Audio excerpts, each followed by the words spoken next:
السلام علیکم. Programme night edition میں ہم آپ کو خوش آمدید کہتے ہیں. ناظرین، کل 8 فروری ہے اور ٹھیک ایک سال پہلے ملک میں جنرل الیکشنز ہوئے تھے، جس کے بعد پہلے سے جاری سیاسی تلخی اتنی بڑھ چکی ہے کہ اس کے سامنے ظاہری اور خفیہ مذاکرات ناکام ہو چکے ہیں، ثالث ناکام ہو چکے ہیں، حتیٰ کہ بین الاقوامی طاقتیں بھی اس تلخی کو کم نہیں کر پائیں. اب یہ کہا جائے کہ پچھلی 8 فروری سے اس 8 فروری کا جو پیریڈ ہے، یہ جو ٹائم ہے، اگر سیاسی تاریخ کا بدترین اس کو سال کہا جائے تو ہرگز یہ غلط تو نہیں ہوگا. اس ایک سال میں پولیٹیکل پولرائزیشن سے ادارے بچ سکے نہ ہی افسران، حتیٰ کہ ججز اور جرنلسٹ بھی 2 حصوں میں تقسیم ہو کر رہ گئے. یہ ایک سال کیسا تھا ذرا تفصیل سے سنیں، ہم آپ کو بتاتے ہیں. ناظرین، یہ وہی سال تھا جس میں الیکشن کمیشن نے کئی چھوٹے بڑے فیصلے کیے، مگر الیکشن میں دھاندلی کے سنگین الزامات پر کان نہیں دھرا. یہ وہی سال تھا جس میں الیکشن ٹرائیبیونل سے لے کر ہائی کورٹس اور ہائی کورٹ سے لے کر سپریم کورٹ نے کئی فیصلے دیے، لیکن فارم 45 اور 47 کے تنازع کو ایڈریس نہیں کر پائیں. یہ وہی سال تھا جس میں کبھی قانون تو کبھی آئین کو بدلا گیا، مگر الیکشن کی شفافیت پر کوئی نیا قانون بنا پائے، نہ اس کو لے کر آئین میں کوئی ترمیم کر سکے. جی ہاں، یہ وہی سال تھا جس میں کئی سیاسی جماعتیں الیکشن کمیشن میں رجسٹرڈ ہوئیں، انہیں انتخابی نشان ملے، مگر مقبولیت کے باوجود پی ٹی آئی کو سیاسی شناخت واپس نہ ملی، نہ ہی بلے کا نشان. ایک سال میں طویل قانونی جنگ چلی، سپریم کورٹ سے کبھی شارٹ تو کبھی ڈیٹیلڈ آرڈرز آئے، حکم نامے آئے، مگر الیکشن کمیشن کو نہیں منا سکے کہ وہ پی ٹی آئی کو مخصوص سیٹیں دے. یہی وہ سال تھا جس میں پاکستان میں کئی سیاسی اتار چڑھاؤ آئے، ثالثی کی کوششیں ہوئیں، مذاکرات کے ادوار چلے، لیکن تحریک انصاف کی سیاسی مشکلات جہاں تھیں آج بھی وہی ہیں. یہ وہی سال تھا، ایک سال میں کبھی دھرنے تو کبھی جلسے ہوئے، کبھی فائنل کال دی گئی تو کبھی سول نافرمانی کی تحریک کا اعلان ہوا، مگر عمران خان اڈیالہ جیل سے باہر نہیں آ سکے. ایک سال میں حقیقی آزادی اور امریکی غلامی نامنظور کے نعرے ٹرمپ کی جیت کی خوشی میں کہیں بھلا دیے گئے، مگر حاصل کیا ہوا؟ کچھ بھی نہیں. ایک سال میں پی ٹی آئی نے مولانا کے گھر کئی چکر لگائے، اپوزیشن جماعتوں سے میل ملاقاتیں ہوئیں، جس کا سلسلہ اب بھی جاری ہے، مگر گرینڈ اپوزیشن الائنس کا خواب آج بھی ادھورا ہی ہے. ایک سال پہلے بھی پاکستان میں صاف شفاف الیکشن کروانے کی گونج تھی، آج ایک سال بعد بھی دوبارہ سے فری اینڈ فیئر الیکشن کروانے کے مطالبے اپنی جگہ پر کیے جا رہے ہیں. ذرا دیکھیے مولانا صاحب کیا کہہ رہے ہیں. تمام پارٹیوں نے اپنے موقف کا اعادہ کیا ہے کہ 8 فروری 2024 کے الیکشن دھاندلی زدہ الیکشن تھا. اس کا مینڈیٹ یہ عوام کا مینڈیٹ نہیں. ان لوگوں کو ملک پر مسلط رہنے کا مزید کوئی حق حاصل نہیں ہے. ان کو فوری طور پر مستعفی ہو کر اثر نو انتخابات کا اعلان کر دینا چاہیے.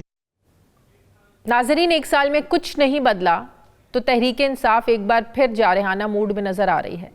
علی امین گنڈا پور کو صوبائی صدارت سے ہٹا کر ان کی جگہ chairman public accounts committee Junaid Akbar کو لایا گیا ہے، جن کے آغاز سے ہی بیانات مفاہمت کے دور میں مزاحمت والے ہیں. بڑے ایگریسو موڈ میں نظر آ رہے ہیں وہ، جن کا پہلا چیلنج تو یہ ہے کہ وہ 8 فروری کو یوم سیاہ پر کیسا پاور شو کرتے ہیں. یہ انہی سے جانتے ہیں کہ کل احتجاج کو لے کر پی ٹی آئی کی کیا تیاریاں ہیں، پی ٹی آئی کیا کرنے جا رہی ہے، کیا اسٹریٹجیز ہیں، کیا لاہے عمل ہے. انہی سے بات کرتے ہیں. مجھے جوائن کر رہے ہیں جنید اکبر صاحب، chairman public accounts committee P T I کے پی کے صدر. السلام علیکم، بہت بہت شکریہ جنید صاحب، آپ نے وقت دیا. جنید صاحب، پورا ایک سال ہو گیا جنرل الیکشنز ہوئے، آپ لوگوں کا ایک ہی مطالبہ تھا کہ آپ لوگوں کا مینڈیٹ چرایا گیا ہے، آپ لوگوں کا حق آپ لوگوں کا تھا حکومت بنانے کا، حکومت دی کسی اور کو گئی، جس کے لیے آپ لوگ کل یوم سیاہ منانے جا رہے ہیں. کل ثوابی کے جلسے کا بڑا شور ہے، کیا تیاریاں آپ لوگوں کی کل کے حوالے سے؟ بسم اللہ الرحمن الرحیم، بڑی مہربانی، شکریہ جی. کل میں آپ کو بتا دوں کہ کل انشاءاللہ تعالیٰ کی پی کے کی تاریخ کا سب سے بڑا جلسہ ہوگا. اور جس طرح آپ نے ابھی فرمایا کہ میری صدارت سے جو رسپانس ورکر کی آیا اور اس نے یہ اصل میں کوشش کرتا ہوں کہ ورکر کی جذبات کی نمائندگی کروں اور جو میں کہتا ہوں تو یہی ورکر چاہتے ہیں. تو پی ٹی آئی میں اب ہمیں جس طرح عدالتوں نے ہمارے ساتھ کیا, جس طرح اداروں نے کیا, حکومت وقت نے کیا, ہم نے مفاہمت کی کوشش کی, ہم ان لوگوں کے ساتھ بیٹھ گئے, اس کے مینڈیٹ کو بھی نہیں مانتے, پہلے دن سے نہیں مانتے, اس کے باوجود بھی ہم اس کے ساتھ بیٹھنے کو تیار ہو گئے. پھر ہمیں ورنہ ہمارا یہ نہیں تھا, ہم یہی چاہتے تھے کہ ان لوگوں کے ساتھ بیٹھے جس کے پاس اختیار ہو. لیکن یہاں پر میڈیا کی اور لوگوں کی یہ پریشر تھا کہ آپ پولیٹیکل لوگوں کے ساتھ نہیں بیٹھنا چاہتے. ہم کہتے تھے کہ ہمیں پولیٹیکل لوگوں سے کوئی مسئلہ نہیں ہے, لیکن یہ بے اختیار حکومت ہے, اس کو زبردستی حکومت دی گئی. اور پھر آپ نے دیکھا کہ جب ہم ان کے ساتھ بیٹھ گئے اور جو ہمارا سب سے پہلا ڈیمانڈ تھا وہ یہی تھا کہ 8 فروری کو ہمارا مینڈیٹ پوری ہوا ہے, اس سے ہم دستبردار ہوئے, لیکن ہم نے کہا کہ مذاکرات کو آگے بڑھاتے ہیں. اور 2 ایسی شرائط ہم نے رکھی جس میں 9 مئی کا الزام ہم پہ ہے کہ ہم نے اس کی پلاننگ کی تھی اور ہم نے اداروں پہ چڑھائی کی تھی. تو ہم چاہتے تھے کہ اس کی جوڈیشری انکوائری کرو کہ اس کے ذمہ داروں کا تعین ہو. اور دوسری جو 26 نومبر کو ریاست نے اور ریاستی اداروں نے جو پرامن لوگوں پہ جس کی تاریخ میں مثال نہیں ملتی جو گولیاں چلائی, تو ہم یہی چاہتے تھے کہ اس کی جو ہے تاکہ پتہ چلے کہ حکومت کتنی سیریس ہے. اور حکومت سے جب ہماری بات ہوئی تو دونوں کی یہ جنون آپ کی ڈیمانڈ ہے, بالکل اس کی ہونی چاہیے. پھر ہم نے یہی کہا کہ خان صاحب سے ہماری ملاقات کرا دی قیادت کی تو ہو, لیکن اس طرح ملاقات ہو تو اس کی ہمیں یہ ہو کہ اس کی ریکارڈنگ نہیں ہو رہی, وہ بھی حکومت مان گئی. اسی درمیان جو ہے مذاکرات کے درمیان آپ نے دیکھا جو ہمارا ممبر تھا صاحبزادہ حمید رضا صاحب, اس کے گھر پہ جو ہے چھاپے پڑے. یہاں پر جو ہمارے ورکر جو 26 نومبر میں گرفتار ہو گئے تھے اس پہ مزید 2 مہینے بعد مزید FIR اس پہ کاٹی گئی اور مزید ریمانڈ دیا گیا. تو اس طرح نہیں ہو سکتا. مذاکرات کی اگر بات کریں تو مذاکرات کے لیے ماحول بنانا ضروری ہے. بالکل صحیح. یہ تو تھی مذاکرات کی ایک ناکام کہانی جنید اکبر صاحب. اس کے بعد ہم نے دیکھا کہ جو ایک شروع سے تحریک انصاف کی کوشش ہے, چیئرمین بانی P T I Imran Khan صاحب کی کوشش رہی ہے کہ اسٹیبلشمنٹ کے ساتھ ہی بات ہو. بارہا کوششیں بھی کی گئیں اور پھر کچھ ملاقاتوں کی کہانیاں بھی سامنے آئیں. اب خان صاحب نے جو خط لکھا آرمی چیف کو, جن کو خط لکھا ان کی طرف سے تو تصدیق نہیں ہوئی ہے کہ کوئی خط لکھا گیا ہے, اور سپرنٹینڈنٹ جیل وہ بھی اس بات سے انکاری ہیں کہ اندر سے تو کوئی خط نہیں گیا. تو یہ خط کا صرف پروپیگنڈا ہے یا واقعی کوئی خط لکھا گیا ہے؟ نہیں, میرا خیال ہے خط بالکل لکھا گیا ہے, بھیجا گیا ہے. اور اگر کسی کو وصول نہ کرے یا کوئی وصول کرنے میں انٹرسٹڈ نہیں ہے تو یہ ہمارا مسئلہ نہیں ہے. ہم نے جو ہمیں نظر آیا اس کی نشاندہی کی. جو عمران خان صاحب نے جو اس کو سمجھانے کی کوشش کی, اس نے اپنا کردار ادا کیا ہے. کوئی پڑھے یا نہ پڑھے, کوئی مانے یا نہ مانے, یہ ہماری ذمہ داری ہے, عمران خان صاحب کی ذمہ داری نہیں ہے. ہم نے اپنا کردار ادا کیا, باقی وہ جانے, اس کا کام جانے. تو اس سے ہمیں کوئی انٹرسٹ نہیں کہ کوئی پڑھے یا نہ پڑھے. تو اس کا مطلب ہے اسٹیبلشمنٹ بھی انٹرسٹڈ نہیں ہے کہ پولیٹیکل میٹرز کو لے کر اب آپ لوگوں سے کوئی بات چیت کی جائے؟ نہیں, میرا خیال ہے اسٹیبلشمنٹ تو یہ تو جو میں بھی کہوں گا تو غلط بیان نہیں کروں گا, کوئی اور بھی کہے گا بالکل اسٹیبلشمنٹ سے رابطے بالکل تھے, بالکل رابطے ہوئے, بالکل باتیں آگے بڑھی. یہی تو کوئی بات نہیں ہے. یہی تو اور آج سے نہیں, 9 مئی سے پہلے بھی ہوئی, 9 مئی کے بعد بھی ہوئی, حکومت بننے کے بعد بھی ہوئی, خان صاحب کو آفرے بھی آئی. یہ تو کوئی چکی بات نہیں ہے. حکومت کے ساتھ مذاکرات ختم ہو گئے ہیں, بقول آپ کے اسٹیبلشمنٹ کے ساتھ جو بات چیت یہاں پر آ کے رک گئی کہ وہ کہہ رہے ہیں کہ 2 سال ان کو چلنے دیں, آپ ماننے کو تیار نہیں ہیں. تو واٹ نیکسٹ؟ آگے آپشن کیا ہے پھر آپ لوگوں کے پاس؟ پھر ایسے ہی خان صاحب جیل بھگتتے رہیں, سیاسی کارکن جیل بھگتتے رہیں, آپ لوگ ایسے ہی جو ہے نا وہ یوم سیاہ مناتے رہیں, ایسے ہی آپ لوگ جلسے کرتے رہیں, پھر آپ لوگوں کے پاس آپشن کیا بچ جاتی ہے؟ نہیں, آپشن ہمارے پاس ہے, کافی ہے, مختلف آپشن ہے. اور بالکل میں آپ کو یہ بتا دوں کہ ہمارے پاس جو آپشن ہے احتجاج پہ ہم نے جانا ہے, اس پہ مختلف آپشن ہے. اور لوگ ہمیں یہ کہتے ہیں کہ آپ نے کیا حاصل کیا. ہم نے بہت کچھ حاصل کیا. ہم نے لوگوں کو سمجھایا 72 سال میں جو اس ملک کے ساتھ ہو گیا. آج آپ دیکھیں کہ ہماری سپورٹ دن بدن بڑھتی جا رہی. آپ دیکھیں کہ لوگوں کی رسپیکٹ ہمارے لیے بڑھتی جا رہی, باوجود اس کے کہ کس طرح ہمیں جو اسٹیٹ. تو ہمارا جو مقصد تھا, ہماری جو تھی وہ کیا اقتدار سے کافی آگے بڑھ چکی ہے. جو اویئرنیس لوگوں میں آئی, ہم نے یہ اچیو کیا, تو ہمیں کوئی مایوسی بھی نہیں, ہم خوش ہیں جو ہو رہا ہے. بالکل ٹھیک, ہم جیلیں بھگت رہے, ہم جائیں گے جیلوں میں, اب بھی تیار ہے, ہمارے ورکر پڑے ہیں, ہماری قیادت پڑی ہے, ہم مزید تیار ہے کہ ہم بھگتیں گے, تو ہمارے لیے کوئی مسئلہ نہیں, ہم ذہنی طور پر تیار ہیں. لیکن لوگوں کو ہم نے سمجھا دیا, بتا دیا, اس کو یہ سمجھ آ گئی کہ یہ ملک میں جو ہو رہا ہے یہ کون کر رہا ہے, کس طرح ہو رہا ہے. تو یہ سب سے بڑی ہماری اچیومنٹ ہے.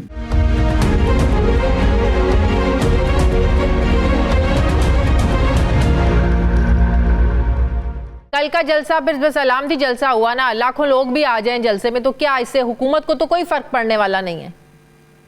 نہیں, حکومت کو پڑھے یا نہ پڑھے یہ مسئلہ نہیں ہے. حکومت کو یہ, ہم دنیا کو یہ بتانا چاہتے ہیں کہ پہلے جو ہے پچھلے سال جو 8 فروری تھی اس میں بھی مینڈیٹ ہمارا تھا, لوگ عمران خان صاحب کے ساتھ جڑے تھے, آج بھی ہماری ہے, آج بھی لوگ ہمارے ساتھ ہیں. اس حکومت کی کوئی کریڈیبلٹی نہیں ہے. ہم یہ بتانے کی کوشش کر رہے ہیں کہ ہمارے ساتھ زیارت ہوئی, ہم وہی کر سکتے جو ہمارے اختیار میں ہے. ہم تو کوئی مسلح گروہ نہیں ہے کہ ہم ہتھیار اٹھا لیں, لیکن یہ تو بتا سکتے ہیں نا, غلط کو غلط تو کہہ سکتے ہیں نا, اس کی نشاندہی تو کر سکتے ہیں نا, وہی ہم کر رہے ہیں انشاءاللہ تعالی. جب سے آپ کو صوبائی صدر بنایا ہے, آپ کے بیانات بہت زیادہ اگریسو آ رہے ہیں. کبھی آپ کہتے ہیں کہ ہم ان کو رلائیں گے, ہم کل کو ہماری حکومت آئے گی تو شہباز شریف صاحب نے جس طرح ہمیں ہمارے بچوں کو رلایا ہم بھی رلائیں. کیوں آپ لوگ ریونج والی سیاست کرنا چاہتے ہیں؟ اس سے لگتا ہے کہ تحریک انصاف نے پچھلے 3 سالوں سے جو آپ لوگوں کے ساتھ ہو رہا ہے اس سے کچھ سیکھا نہیں ہے. آج بھی آپ لوگ بدلہ لینے کی بات کرتے ہیں, آج بھی آپ اس طرح کا تاثر دے رہے ہیں کہ کل کو اگر پی ٹی آئی کی حکومت آتی ہے تو آپ لوگ بھی ایسے ہی کیسز بنائیں گے, لوگوں کو اندر ڈالیں گے, ایسے ہی بلا وجہ لوگوں کو پکڑیں گے. تو پھر آپ لوگوں نے کیا سیکھا ان میں, اور آپ لوگوں میں کیا فرق رہے گا پھر؟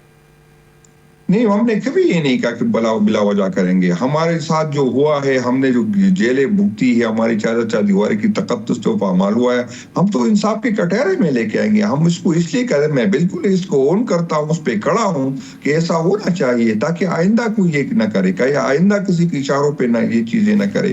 جو کرے, اچھا اگر ہم جزا اور سزا والا نہیں طے کرتے تو پھر تو یہ ملک نہیں ہوگا. پھر جو جس کی مرضی وہ کرے. میں تو یہ نہیں کہتا کہ کسی کے ساتھ زیادتی ہو, میں وہی بندہ تھا جب میں نہیں بلکہ ہم کافی تھے یہاں پر. ہماری کی پی میں حکومت تھی, سندھ میں ہمارے جو تھے وہ پیپل پارٹی کی قیادت ہمارے ورکرز کے ساتھ کرتی تھی, تو یہاں پر پنجاب میں جو نگران آیا وہ کرتی تھی.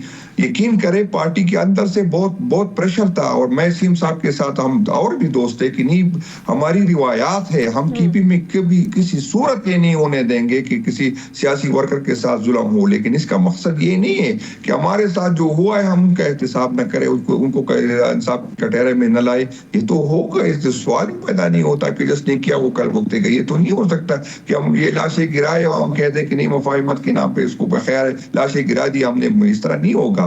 ہم بات کرنے کو تیار ہیں, لیکن انصاف کے کٹہرے میں لائیں گے. جو بھی ہوا, مجھے آج بھی سب سے زیادہ تکلیف یہ ہے کہ جو 9 مئی کے بعد جن لوگوں نے ہمارے ساتھ کیا وہ انصاف کی کٹہرے میں ابھی تک نہیں آئے. تو یہ بالکل میں مانتا, میں اسی پہ کھڑا ہوں, بالکل اسی پہ کھڑا ہوں کہ جس نے قانون توڑا اس کو انصاف کی کٹہرے میں. یہ کبھی نہیں کہوں گا کہ کسی کے ساتھ ظلم کرے, کسی کے ساتھ زیادتی کرے جو ہمارے ساتھ ہو رہا ہے, لیکن میں یہ بالکل چاہوں گا کہ جس نے ظلم کیا اس کو انصاف کی کٹہرے میں لے کے. اچھا جنید صاحب, آپ لوگ چاہتے ہیں کہ ایک تگڑا قسم کا اپوزیشن الائنس بنے, ایسا الائنس بنے جو اس حکومت کو گھر بھیجے, مجبور کرے کہ آپ نئے الیکشنز کی طرف جائیں.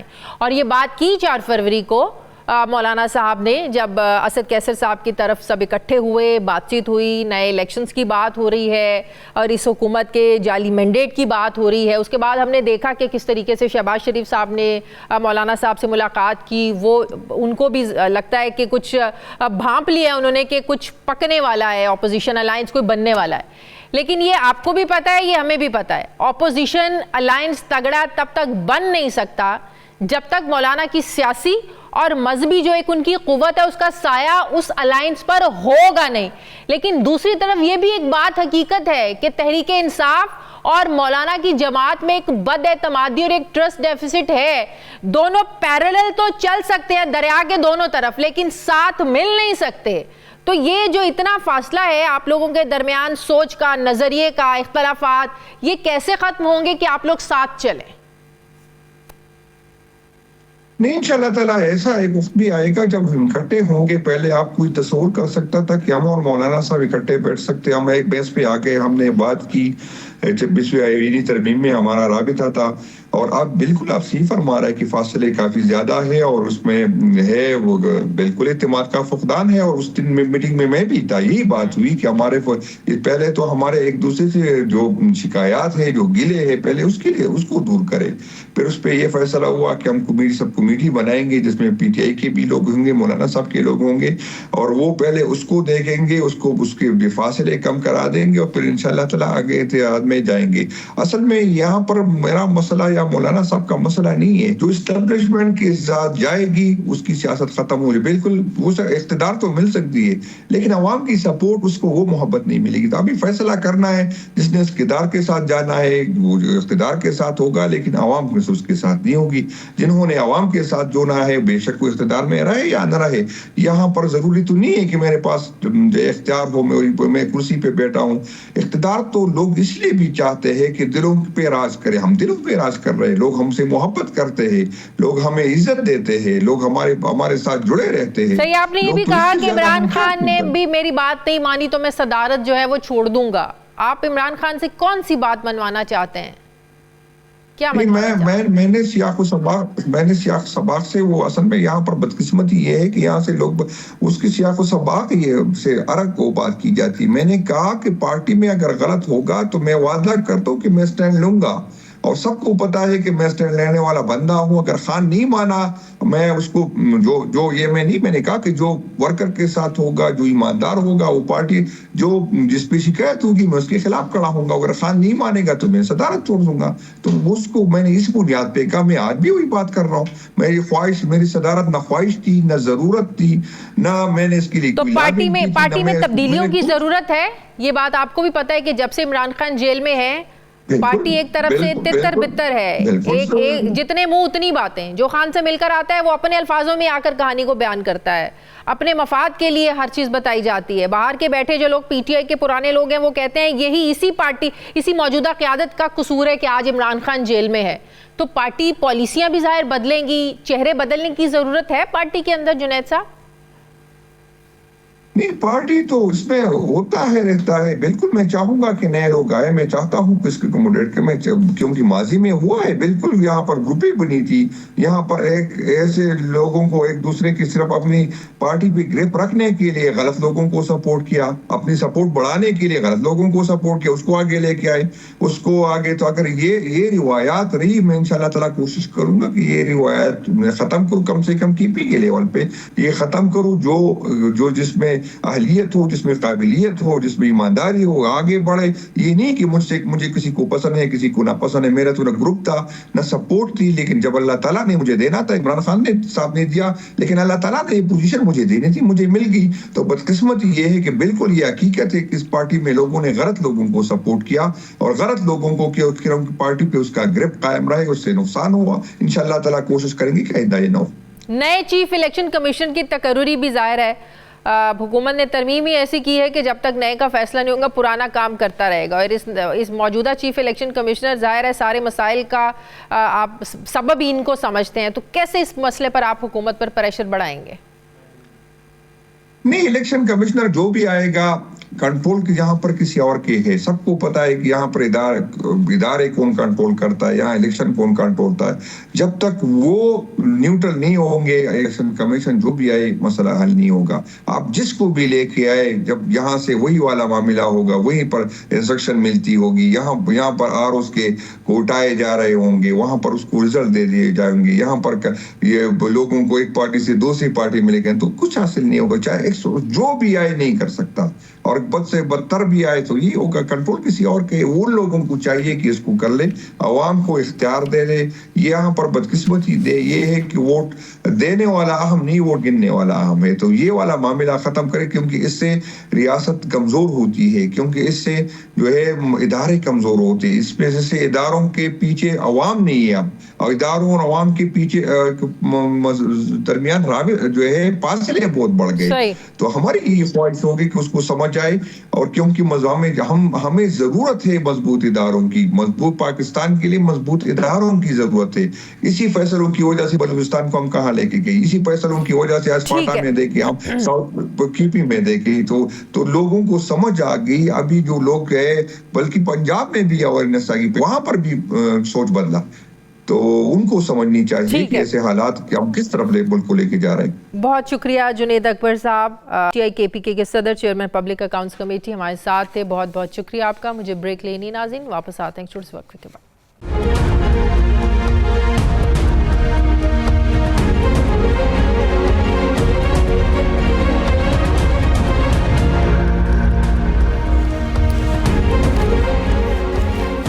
بریک کے بعد ایک بار پھر سے آپ کو خوش آمدید کہتے ہیں. ناظرین, اپوزیشن کے اس الزام کو بھی 1 سال ہو گیا کہ 8 فروری کے الیکشن میں دھاندلی نہیں بلکہ ملکی تاریخ کا بدترین دھاندلا ہوا ہے. آج تک کوئی ان الیکشنز کو سلیکشن تو کوئی آکشن یعنی نیلامی کا نام دیتا آیا ہے. الیکشن پر تحفظات سب کو ہیں, مگر پھر بھی اپوزیشن جماعتیں ان انتخابات کے خلاف ابھی تک کسی ایک پلیٹ فارم پر اکٹھی ہو کر کوئی تحریک چلاتی نظر نہیں آئیں. شاید یہی وجہ ہے کہ حکومت چلتے ہی چلی جا رہی ہے. لیکن اب ایسے لگ رہا ہے کہ جیسے پی ٹی آئی پچھلے 1 سال سے جس گرینڈ اپوزیشن الائنس بنانے کی کوششوں میں لگی ہوئی تھی, بس وہ ابھی بنا کے بنا 6 جماعتیں پہلے ہی تحریک انصاف کے ساتھ ہے. P T I Shahid Khaqan Abbasi اور مصطفیٰ نواز کھوکھر کو ساتھ چلنے پر راضی کر چکی. اب انہیں انتظار ہے تو اپوزیشن کرنے کے ماسٹر اور ہیوی ویٹ سیاستدان مولانا فضل الرحمان کی ایک ہاں کا. گرینڈ اپوزیشن الائنس کو لے کر سابق اسپیکر اسد کیسر کے گھر ہونے والے عشائیے کو جو 4 تاریخ کو ہوا بڑا اہم مانا جا رہا ہے, جس میں جے یو آئی کے سربراہ مولانا فضل الرحمان, عوام پاکستان کے پارٹی کے کنوینر شاہد خاقان عباسی اور مصطفیٰ نواز کھوکھر سمیت کئی سیاسی رہنما شریک ہوئے. اس ملاقات میں جہاں اپوزیشن اتحاد بنانے پر صلاح مشورے ہوئے, وہیں مولانا فضل الرحمان نے شاہد خاقان عباسی سے کہا کہ وہ مختلف جماعتوں کو ساتھ ملا کر آئندہ کی اسٹریٹجی بنانے کے لیے کام کریں. صرف یہی نہیں, اس ملاقات کے بعد جو اعلامیہ جاری کیا گیا اس میں ملک میں سیاسی استحکام کے لیے دوبارہ الیکشن کا مطالبہ کیا گیا. اب ناظرین, یہ مطالبہ سامنے آنے کی دیر تھی کہ گزشتہ روز وزیر اعظم شہباز شریف بھی مولانا فضل الرحمان کو ملنے ان کی رہائش گاہ پر پہنچ گئے. ظاہر ہے جب 2 سیاستدان آپس میں ملتے ہیں تو موسم کی صورتحال پر یا کھانے پر تو بات تو نہیں ہوتی ہوگی. یہ مولانا صاحب کا ہی کمال ہے کہ وہ اگر پی ٹی آئی رہنماؤں سے مل رہے ہیں تو انہوں نے اپنے دروازے حکومت کے لیے بھی بند نہیں کیے. کبھی کبھی تو یہ فیصلہ کرنا مشکل ہو جاتا ہے کہ مولانا صاحب اپوزیشن کے ساتھ چل رہے ہیں یا حکومت کا ساتھ دے رہے ہیں. ایسا کیوں ہے کہ مولانا صاحب حکومت اور اپوزیشن کے دونوں کے لیے ضروری اور مجبوری بنے ہوئے ہیں؟ اس پر میں بات کروں گی. مجھے جوائن کر رہے ہیں سابق گورنر کے پی کے, جے یو آئی کے رہنما حاجی غلام علی صاحب. السلام علیکم. بہت بہت شکریہ حاجی صاحب آپ کا. حاجی صاحب, مولانا صاحب نے 4 تاریخ کو اپوزیشن جماعتوں سے ملاقات کی تو لگتا ہے کہ حکومت کو کچھ سمجھ آ گئی کہ کچھ ان کے خلاف پکنے والا ہے, تو فٹافٹ بھاگے آئے شہباز شریف صاحب بھی مولانا صاحب سے ملنے کے لیے. کیا مولانا صاحب منا پائیں گے اس حکومت کو دوبارہ الیکشن میں جانے کے لیے؟ بسم اللہ الرحمن الرحیم. دیکھیں, تقریباً الیکشن کا کل 8 فروری کو 1 سال پورے ہو جائے گا, اور الیکشن کے بعد کنٹینیو جتنے بھی اپوزیشن پارٹیاں ہیں یا حکومتی اتحاد کی پارٹیاں ہیں, اور سب مولانا فضل الرحمان صاحب کے گھر آتے جاتے رہے. کسی کے لیے بھی سیاسی قائد کا دروازہ بند نہیں ہوتا, اور پھر خاص کر ایک منجے ہوئے سیاستدان مولانا فضل الرحمان صاحب کا. سیاست میں ہمیشہ بات چیت کے ذریعے ہی مسائل حل ہوتے ہیں, اور سیاست دشمنی نہیں, نظریے کی بنیاد پر سیاست ہوتی ہے اور نظریے کے بنیاد پر اختلاف ہوتا ہے. پی ٹی آئی نے گرینڈ الائنس کے لیے 8 فروری سے لے کر ابھی 8 فروری تک میری چند دنوں سے یہ کوشش انہوں نے تیز کر دی کہ گرینڈ الائنس بنایا جائے. حالانکہ یہ 8 فروری کے الیکشن کے بعد جب مولانا فضل الرحمان صاحب سے پے در پے ملاقاتیں اور اپوزیشن جماعتوں سے ملاقاتیں ہوتی رہی, تو اس میں اس بات کو آگے چلانا چاہیے تھا. تو ابھی تک ایک سال ہونے کے باوجود بھی کیوں یہ اکٹھے نہیں ابھی تک ہو پائے؟ اور ہم نے ہمیشہ دیکھا ہے کہ چاہے وہ نواز شریف صاحب، شہباز شریف صاحب ہوں یا زرداری صاحب، وہ حاوی ہو جاتے ہیں، وہ منانے میں کامیاب ہو جاتے ہیں مولانا صاحب کو، تحریک انصاف پیچھے رہ جاتی ہے. دیکھیں ایسے نہیں ہیں. ہم نے کل بھی دیکھو جب اسد کیسر صاحب کے رہائشگاہ پر اپوزیشن جماعتوں کا اجتماع ہوا تو منافذ رحمان کا دو ٹوک اعلان تھا کہ اثر انو الیکشن کیا جائے، اور یہ ہمارا 8 فروری کے رات ہی سے یہی اعلان تھا، کیونکہ الیکشن جو ہے وہ الیکشن نہیں تھا بلکہ ایک سلیکشن تھا، اور سلیکشن زدہ الیکشن کو کوئی بھی سیاسی جماعت ماننے کو تیار نہیں تھی. اور یہ ابھی تمام اپوزیشنوں کا یونانیمس یعنی متفقہ ایک مطالبہ بنتا جا رہا ہے. اچھا حاجی صاحب، اب آپ لوگوں کا بھی، مولانا صاحب کا بھی یہی مطالبہ ہے کہ حکومت فلف اور مستعفی ہو کر نئے انتخابات کا اعلان کرے. یہ 4 تاریخ کی ملاقات میں بات کری، ہمارے پہلے دن سے بالکل. تو اب جو ملاقات ہوئی ہے پرائم منسٹر سے، تو اس میں کیا بات چیت ہوئی ہے؟ وہ مانیں گے اس مطالبے کو؟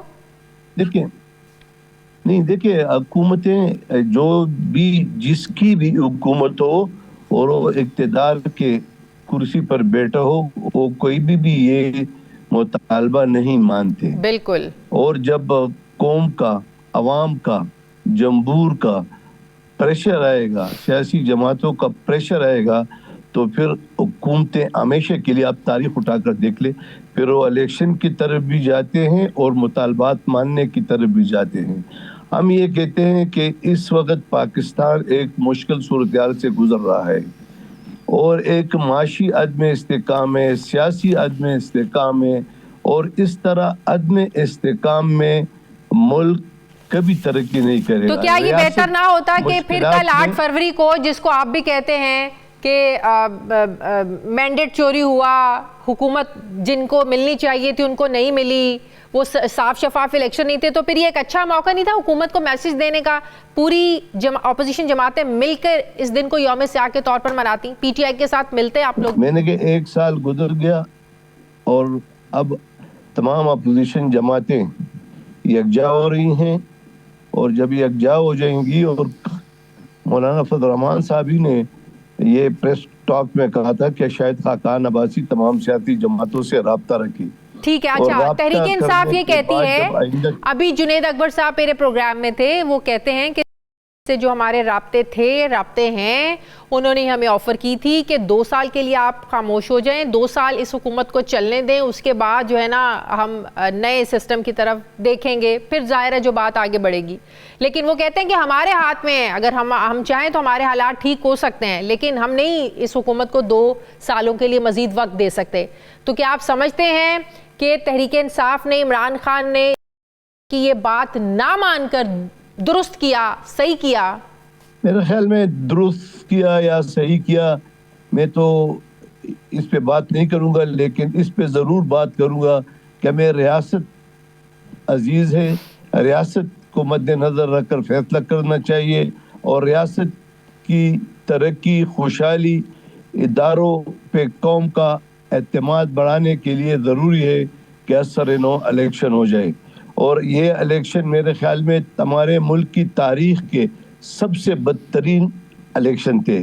یعنی جیتنے والے بھی پہلے دن سے نہیں مان رہا تھا، مسلم لیگ بھی نہیں مان رہے تھے، پیپلز پارٹی بھی نہیں مان رہے تھے، تمام سیاسی جماعتیں، جس نے جیتا الیکشن وہ بھی نہیں مان رہا تھا، جو آ رہے وہ بھی نہیں مان رہا تھا. تو میرے خیال میں حکومتوں کو، مقتدر حلقوں کو اور قوتوں کو اس پہ غور کرنا چاہیے، اور ہم سب کو ریاست عزیز رکھنی چاہیے. اور ریاست جب ہم عزیز رکھیں گے تو آئین پہ عمل درآمد کریں گے، اور آئین یہ مطالبہ کرتی ہے کہ جمہور کی رائے کو تسلیم کیا جائے. جمہور جسے بھی حکومت بنانے کا حق دیتی ہے اسے حکومت سونپی جائے. تو میرے خیال میں یہ اس میں کسی کے نہ ہار ہے. ٹھیک ہے، بہت شکریہ جے یو آئی کے رہنما گورنر کے پی حاجی غلام علی صاحب میرے ساتھ. بہت شکریہ آپ کا. مجھے بریک لینی ہے ناظرین، واپس آتے ہیں چھوٹے سے وقفے کے بعد.